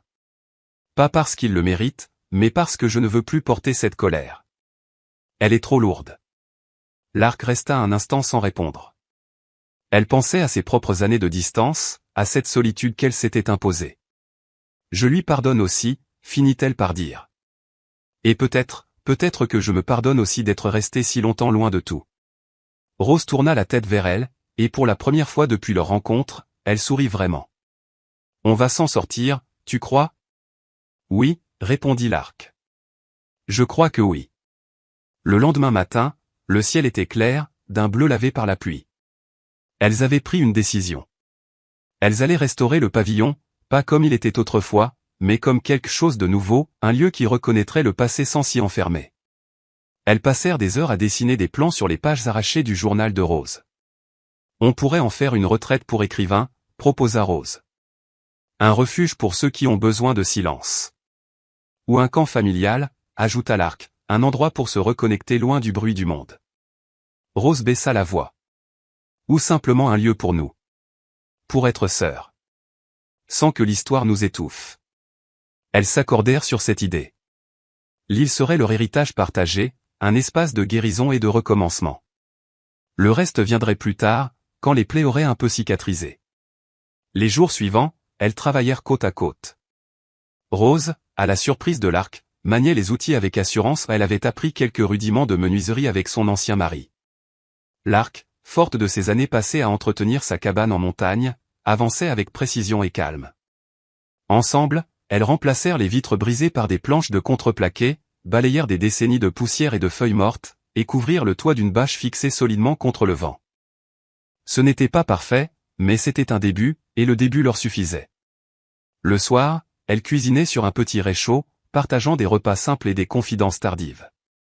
Rose parla de ses élèves, de ceux qui l'avaient changé autant qu'elle les avait changés. Lark évoqua les saisons en montagne, le rythme lent de la nature, la satisfaction de cultiver sa propre nourriture. Tu quitterais ta montagne, un jour, demanda Rose. Lark resta pensive. Il y a un mois, j'aurais dit non sans hésiter. Mais maintenant, je ne sais plus. J'ai bâti cette vie parce que j'en avais besoin. Peut-être que je n'en ai plus besoin de la même façon. Tu pourrais garder tout cela, répondit Rose. La simplicité, la paix, mais avec un lien, aussi. Tu n'as pas à choisir entre solitude et amour. Et toi? C'est ce que tu veux, demanda Lark. Rose regarda la surface sombre du lac. J'ai été seule très longtemps. Par choix, croyais-je. Mais en vérité, je m'étais résigné. Ces dernières semaines, ici, avec toi, j'ai compris que je ne veux plus être seule. J'aimerais avoir une sœur. Si tu es prête, moi aussi, dit Lark en souriant. Plus que prête. Leur dernier jour arriva. Avant de repartir, elles gravirent la colline une dernière fois pour reconstruire le cairn, ce monticule de pierre qu'elles avaient trouvé en ruine. Cette fois, elles le firent solide, durable. Chaque pierre fut choisie avec soin, posée comme une prière silencieuse. Quand le cairn fut terminé, Rose sortit une vieille photographie, leur père avec Violet, souriant maladroitement sous le soleil d'été. Pour qu'il ne soit pas oublié, dit-elle. Lark sortit à son tour les plaques d'identité militaire de leur père, qu'elle gardait depuis toujours. Et pour que moi aussi, je puisse enfin le laisser partir. Elles déposèrent les objets au pied du cairn. Le vent soufflait doucement à travers les pins, le lac scintillait au loin. Rien n'était dit, mais tout était compris. C'était une cérémonie sans prêtre ni promesse, un adieu et un commencement à la fois. « Je reviendrai au printemps », dit Rose. « On pourra reprendre les travaux, le toit, le porche, tout rendre habitable. »« Je serai là », répondit l'Arc. « Et peut-être que, parfois, je viendrai chez toi, voir ta montagne. » L'Arc sourit. « J'aimerais ça. » Elles redescendirent lentement, savourant chaque pas, conscientes que quelque chose d'essentiel s'était réparé entre elles. De retour au pavillon, elles firent un dernier tour des pièces. Rien n'était encore fini, mais tout semblait différent, non plus hanté, mais plein de promesses. Rose s'arrêta devant la cheminée où pendaient encore des photos anciennes. Elle décrocha celle d'elle enfant, aux côtés de sa mère, et la rangea dans son sac. « Pour ne pas oublier d'où je viens, dit-elle. » L'Arc décrocha à son tour la photo de leur père en uniforme. « Pour me souvenir de ce qu'on a survécu, répondit-elle. » Elles descendirent jusqu'à la rive, chargèrent leurs sacs dans le canoë et prirent la mer ensemble. Cette fois, leurs gestes étaient parfaitement synchrones, deux âmes en mouvement, unies dans le même élan. Thomas les attendait sur la berge, le visage buriné éclairé d'un sourire discret. « Vous reviendrez » dit-il simplement. « Oui » répondit Rose. « C'est certain. Votre père aurait aimé savoir que vous vous êtes retrouvés. » Elles montèrent dans le vieux camion et prirent la route vers le sud, vers Seattle, vers leurs vies respectives qui, désormais, ne seraient plus séparées. Rose s'endormit près de la frontière de l'Idaho, la tête contre la vitre. L'Arc conduisit longtemps dans le silence, le cœur plus léger qu'il ne l'avait jamais été. Elle avait une sœur. Une maison. Et, pour la première fois depuis 30 ans, une famille. C'était suffisant. 6 mois plus tard, l'île avait changé de visage. Le toit du pavillon, refait en bardeaux de cèdre, étincelait sous le soleil de printemps. Le porche avait retrouvé sa solidité d'autrefois, avec 2 chaises face au lac. Les fenêtres étaient entières, si propres qu'elles reflétaient la forêt alentour. À l'intérieur, les pièces respiraient à nouveau. Les murs repeints, les planchers polis, les meubles construits à partir de bois récupérés donnaient au lieu une chaleur nouvelle. Ce n'était plus un mausolée, c'était une maison. L'Arc et Rose avaient fait 4 allers-retours au fil des saisons, travaillant jusqu'à l'arrivée de la neige, puis reprenant dès que la glace du lac se brisait. Elles avaient fait appel à un artisan de Whitefish pour les travaux majeurs, le toit, la fondation, la plomberie, mais tout le reste, elles l'avaient accompli de leurs mains. Et chaque clou, chaque coup de pinceau, chaque rire partagé dans la poussière des planches avait cimenté quelque chose de plus grand qu'une simple reconstruction, la renaissance d'un lien, la promesse silencieuse qu'il n'est jamais trop tard pour réparer les ruines du passé. Le pavillon ne serait jamais grand ni luxueux, mais il tenait debout. Et surtout, il leur appartenait. C'était leur refuge, un lieu qu'elles avaient décidé de garder pour elles seules, du moins pour le moment. Un havre où elles pourraient fuir le tumulte du monde, se rappeler tout ce qu'elles avaient traversé, tout ce qu'elles avaient reconstruit à partir des ruines de leur passé. Rose y venait désormais toutes les quelques semaines, parfois pour un week-end complet, parfois seulement pour une nuit. Elle apportait des livres et des copies à corriger, les étalait sur la grande table de la cuisine, travaillant dans un silence apaisant tandis que l'Arc préparait le repas ou s'occupait du petit potager qu'elles avaient planté derrière le pavillon. Petit à petit, l'Arc avait desserré son étreinte sur sa cabane de montagne. Elle y passait encore la majorité de son temps. Les habitudes ont la vie dure, mais elle ne la voyait plus comme un rempart contre le monde. C'était désormais une demeure parmi d'autres, un ancrage, mais non une prison. Elle avait même osé 2 fois descendre à Seattle pour rendre visite à sa sœur. Ses voyages avaient d'abord été maladroits, après des décennies de solitude, la ville la désorientait.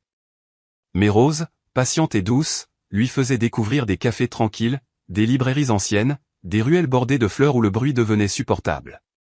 Ensemble, elles marchaient le long du front de mer, dînaient chez Rose, parlaient de livres et de projets d'avenir jusqu'à tard dans la nuit. Tout n'était pas simple. Elles s'étaient disputées parfois sur la façon de restaurer le pavillon, sur l'idée de révéler ou non leur lien au reste de la famille, sur la meilleure manière d'honorer la mémoire de leur père. Rose voulait assumer au grand jour ce qui avait été caché, tandis que l'Arc craignait encore la fragilité de ce qu'elle reconstruisait. Finalement, elles avaient trouvé un équilibre, avancé doucement, sans masque ni précipitation, laissé leur lien grandir à son propre rythme. Par un matin clair de la fin mai, elles revinrent ensemble sur l'île, apportant avec elles quelque chose de nouveau. Elles avaient commandé une petite plaque de bronze, simple, discrète, qu'elles voulaient fixer près de la porte d'entrée du pavillon. Rose la leva vers la lumière et lut à voix haute l'inscription gravée. Le pavillon des sœurs Mandenal. En mémoire de ceux que nous avons perdus. Dans l'espérance de ceux que nous avons trouvés. C'est parfait, murmura l'Arc. Elles la fixèrent ensemble, Rose tenant le métal bien droit pendant que l'Arc vissait les attaches. Quand ce fut fait, elles reculèrent d'un pas. Le soleil frappait la plaque, et les lettres semblaient briller comme un serment. Nous l'avons vraiment fait, dit Rose avec émotion. Nous avons transformé son secret en quelque chose de bon. Oui, répondit l'Arc doucement. Nous l'avons fait. Le reste de la journée se déroula dans un calme heureux. Elles suspendirent les derniers rideaux, rangèrent la cuisine, posèrent des livres sur les étagères qu'elles avaient construites de leurs mains.